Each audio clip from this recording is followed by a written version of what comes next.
രാഹുലിനെ കുറിച്ച് ഇപ്പൊ ഇന്നലെ വേറൊരുത്തൻ പറയുന്നത് കേട്ടു. അല്ല, ആരെനിക്കറിയില്ല, പറഞ്ഞത് കേട്ടു. പറഞ്ഞത് ശരിയാണെങ്കിൽ അൻവർ വിളിച്ചു വരുത്തിയതാണെന്ന്. ഞാൻ വിളിച്ചു വരുത്തിയതല്ല, അദ്ദേഹം ഒളിച്ചു വന്നതുമല്ല. അദ്ദേഹം എന്നെ വിളിച്ച് എൻ്റെ സൗഹൃദം, അദ്ദേഹവുമായി എനിക്ക് സൗഹൃദമുണ്ട്, എനിക്കൊന്ന് നിങ്ങളെ കാണണം, നിങ്ങൾ വരുമെന്ന് പറഞ്ഞു. ഈ കൊലായി മുഴുവൻ ഇതേപോലെ ആളുകൾ നിൽക്കുന്ന പച്ച വെളിച്ചത്തിലാണ് അദ്ദേഹം വന്നത്. അദ്ദേഹം തലയിൽ കൊണ്ടിട്ടൊന്നും അല്ല വന്നത്.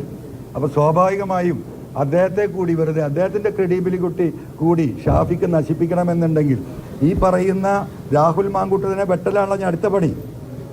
ഇതാണല്ലോ കോൺഗ്രസിലെ പരിപാടി. ഇതല്ലേ, വെട്ടലാണല്ലോ. ഒരാൾ കയറുന്നുണ്ട് പറഞ്ഞാൽ പണ്ട് എന്താ പറയുക, കേരളത്തിൽ നിന്ന് ഇൻ്റർനാഷണൽ ഒരു എക്സിബിഷന് പോയ സമയത്ത് ഒരുപാട് കടൽ ജീവികളുണ്ടെന്ന് പറഞ്ഞു. അപ്പോൾ ഒരു കുപ്പിയിൽ ഇങ്ങനെ 3-4 ഞണ്ടുകൾ നിൽക്കുന്നുണ്ട്. അപ്പോൾ ഒരാൾ പെട്ടെന്ന് ഐഡൻറ്റിഫൈ ചെയ്തു, ഇത് ഇന്ത്യയിൽ നിന്ന് കേരളത്തിലാണെന്ന് പറഞ്ഞു. അതിന് എത്ര പെട്ടെന്ന് നിങ്ങൾക്കിത് മനസ്സിലായി ചോദിച്ചപ്പോൾ അടിയിലെ ഞണ്ട് മറ്റേ മുകളിലെ ഞണ്ടിനെ വലിച്ച് താഴെ ഇടാൻ ശ്രമിക്കുകയാണ്. മനസ്സിലായില്ലേ? അപ്പോൾ ഇതാണ് കോൺഗ്രസ്. ഇനി ആ രാഹുൽ മാങ്കൂട്ടത്തിനെ വെട്ടണം ഷാഫിക്ക്. അതിന് എന്തിനങ്ങനെ കളവ് പറയുന്നത്? എന്തിനങ്ങനെ കളവ് പറയുന്നത്? ഷാഫി അങ്ങനെ പറയാൻ പാടുണ്ടോ? രാജ്യത്തിൻ്റെ പാർലമെന്റിലൊക്കെ അദ്ദേഹം എടുക്കുന്ന നിലപാടുകളൊക്കെ ഇപ്പോൾ നമ്മളൊക്കെ കണ്ടുകൊണ്ടിരിക്കുകയാണല്ലോ. മാസങ്ങൾക്ക് മുമ്പ് വന്ന ബില്ലിൻ്റെ കാര്യത്തിൽ അദ്ദേഹം നടത്തിയ എന്താണ് ഞാൻ പറയണോ?